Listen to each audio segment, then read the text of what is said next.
साथियों नमस्कार, मैं दिनेश महाजन अपने इस YouTube चैनल पर आप सभी का एक बार पुनः स्वागत करता हूँ। साथियों, आज हमारा विषय है आत्मा की यात्रा। साथियों, ये तो आपको पता ही है, ये आत्मा जब ब्रह्म से बिछड़ी तो लगातार विकास, लगातार यात्रा में रहती है। और इसकी यात्रा कहाँ तक है? वापस ब्रह्म में मिलने तक इसकी यात्रा रहेगी। और आत्मा जब ब्रह्म से बिछुड़ती है तो धरती नामक स्कूल पे आती है और अनुभव लेकर के यहाँ सीखती है और पुनः बार बार जन्म लेती है। कोई लिंग भेद नहीं होता, कभी स्त्री रूप में, कभी पुरुष रूप में ये आत्मा जन्म लेती है। इसकी यात्रा की गति आगे बढ़ती रहती है। तो इसकी यात्रा के दौरान जो है हमें कई प्रकार, आपने देखा होगा कि हमें कई प्रकार के लोग हमारे अनुभव में आते हैं, तरह तरह के लोग।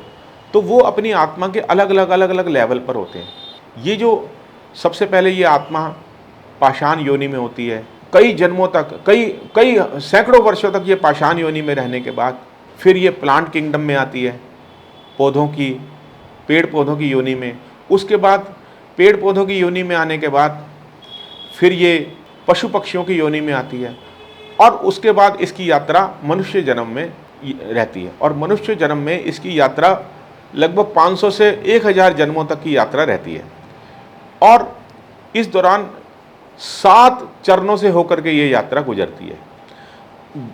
जब मनुष्य जन्म में आती है तभी इसके अंदर कर्मबंध लगने शुरू होते हैं और 7 चरणों से गुजरती है। कौन कौन से चरण है मैं आपको पहले बताता हूँ। सबसे पहले इन्फेंट सोल यानी कि शिशु आत्मा। दूसरा उसके बाद आता है बेबी सोल या चाइल्ड सोल। तीसरा आता है एडल्ट सोल। चौथा आता है मैच्योर सोल। पांचवा ओल्ड सोल। और छठा जो है ट्रांसडेंटल यानी विमुक्त आत्मा। और सातवां जो है इनफाइनाइट सोल। मित्रों, आप सबको ये भी पता है कि आत्मा के 7 लेवल जो है मैंने आपको बताया ये होते हैं। और इसी प्रकार आपको पता है कि 7 चक्र होते हैं हमारे शरीर में। तो आत्मा हर एक लेवल में एक एक चक्र पर जो है उससे बिहेव करती है। जब भी आपको कोई अलग अलग स्वभाव का व्यक्ति नजर आए तो आप ये समझ लेना, आपको मैं अभी कुछ ऐसे बिंदु बताता हूँ जिससे आपको ये पता लग जाएगा कि ये आत्मा के किस लेवल पर बिहेव कर रहा है। सबसे पहले जो है ये इन्फेंट सोल यानी शिशु, आप ये समझ ले नन्हा बालक जिसने अभी जन्म लिया है, ठीक है। और उस समय ये आत्मा अपने जो सबसे नीचे वाला चक्र होता है मूलाधार चक्र, उससे व्यवहार करती है। और इस प्रकार के लोग कैसे होते हैं? बिल्कुल खाना पीना और मौज मस्ती में रहना, इस प्रकार का उनका जीवन रहता है।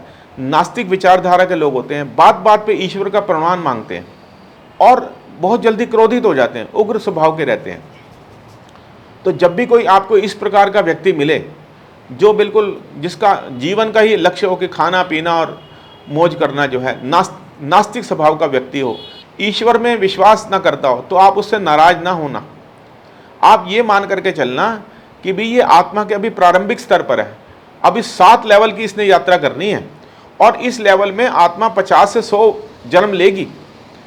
हर लेवल पर आत्मा का 50 से 100 वर्षों का लगभग जन्म रहता है और एक लेवल से दूसरे लेवल पर जाने के लिए बड़ी ऊर्जा लगती है। तो इस प्रकार जो है अब आप आगे बढ़ेंगे। उसके बाद आता है बेबी सोल या चाइल्ड सोल। आप ये समझिए कि वो एक बालक जो 5वीं कक्षा में आ गया है। आप ये देखिए जो आत्मा के अलग अलग लेवल हैं, आप उसको ऐसे कंपेयर कीजिए जैसे एक 5वीं का बालक और एक 12वीं का बालक, उन दोनों की बुद्धि के स्तर का क्या मुकाबला हो सकता है? नहीं हो सकता ना। कहाँ 5वीं में पढ़ने वाला बालक और कहाँ 12वीं में पढ़ने वाला बालक, दोनों का बौद्धिक स्तर अलग अलग होगा। तो इसी प्रकार अब जो सेकंड स्टेज आती है, आत्मा का जो लेवल आता है, ये होता है बेबी सोल या इसको चाइल्ड सोल।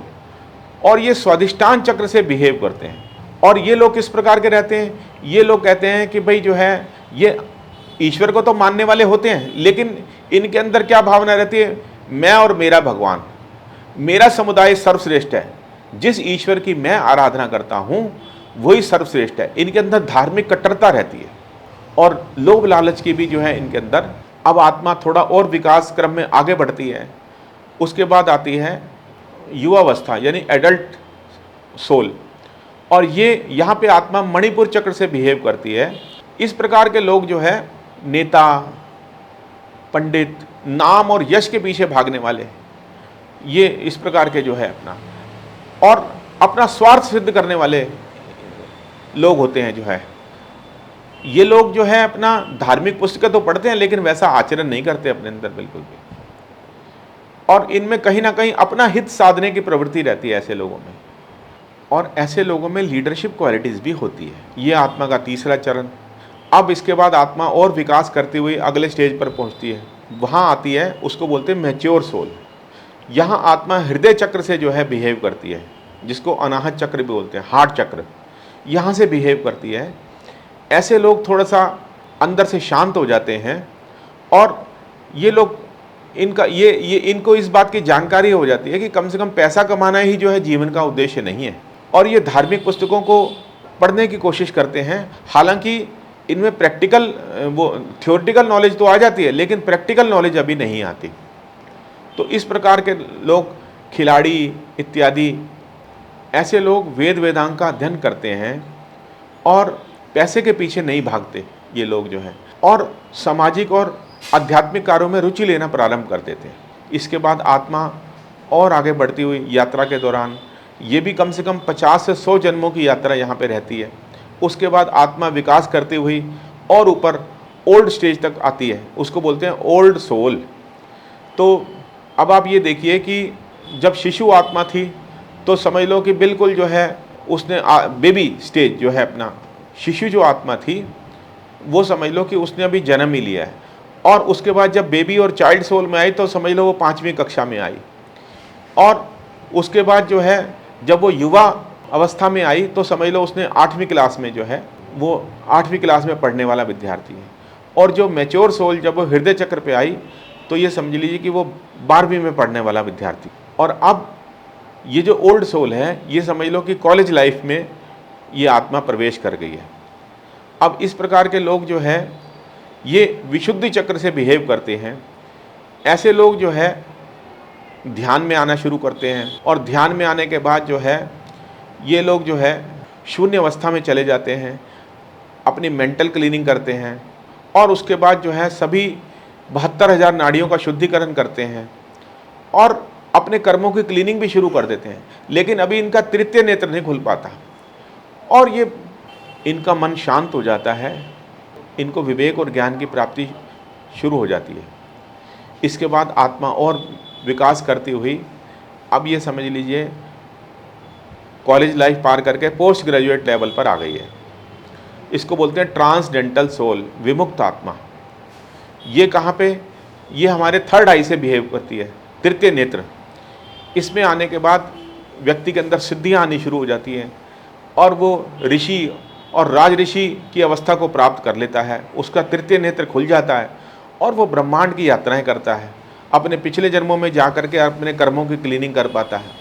ऐसे लोग स्वाध्याय और सज्जनों की संगति भी करनी शुरू करते हैं और अपना आध्यात्मिक विकास करना शुरू कर देते हैं। इसके बाद अंतिम यात्रा का स्तर जो आत्मा अपने अंतिम चरण में पहुंचती है, इनफाइनाइट, अनंत आत्मा उसको बोलते हैं जो है अपना। यहाँ एक प्रकार से इसके बाद आत्मा की यात्रा रुक जाती है, क्योंकि यहाँ उसका ब्रह्म से साक्षात्कार हो जाता है, ब्रह्म में विलय हो जाता है। और इस प्रकार जो है अब व्यक्ति अगर जन्म लेता है तो दूसरों को शिक्षा देने के लिए अपनी स्वेच्छा से जन्म लेता है। वो जन्म मरण के आवागमन से मुक्ति प्राप्त कर लेता है। अब वो अपनी इच्छा से दूसरों को सिखाने के लिए अगर वो जन्म लेता है तो विशेष रूप से, और उसके ऊपर कर्मों का बंधन भी लागू नहीं होता। तो इस प्रकार से जो है ये आत्मा 7 लेवल को पार करती हुई और जो है ब्रह्म में आखिर में जाकर के मिलती है। इस प्रकार ये जो है लगभग जो है 400-500 जन्मों की ये यात्रा चलती है। शरीर छोड़ने के बाद अंत नहीं होता आत्मा का, वो तो दोबारा रीबर्थ की प्लानिंग करती रहती है। शंकराचार्य जी ने कहा है कि पुनरपि जननम पुनरपि मरणम पुनरपि जननी जठरे शयनम, बार बार जन्म लेना, बार बार मरना, बार बार माता के गर्भ में आना, इस प्रकार व्यक्ति की नियति रहती है। और ये जो भी हम कुछ कर्म बंधन करते हैं जो भी हम कुछ पाप या पुण्य कर्म करते हैं, वो जो है हम उसका सारा एक गुप्त चित्र जो है वो हमारे मानस पटल पर, हमारी चेतना के स्तर पर, चेतना का मतलब विवेक, उस स्तर पर वो चित्र बनता रहता है। और जब ये आत्मा इस शरीर को छोड़ करके जाती है ऊपर मृत्यु लोक में, पृथ्वी लोक को छोड़ करके मृत्यु लोक में जाती है, तो उसके बाद जो है उसके बाद जो है वहाँ ये जो जिसको हम चित्रगुप्त कहते हैं, ये वो जो गुप्त चित्र उसके मानस पटल पर जो था उसके अनुसार वो ये अपना बर्थ प्लान को डिसाइड करती है और किस देश में, किस काल, किस पात्र में मुझे जन्म लेना है, ऐसा तय करके दोबारा इस लोक पर आती है। तो साथियों, ये आत्मा की यात्रा से जुड़ी हुई कुछ बातें मैंने शेयर की थी आपके साथ। आशा है आपको ठीक लगी होंगी, और इस बारे में आपका कोई सुझाव हो तो मेरे नंबर पर मुझसे संपर्क कर सकते हैं। आपका बहुत बहुत धन्यवाद।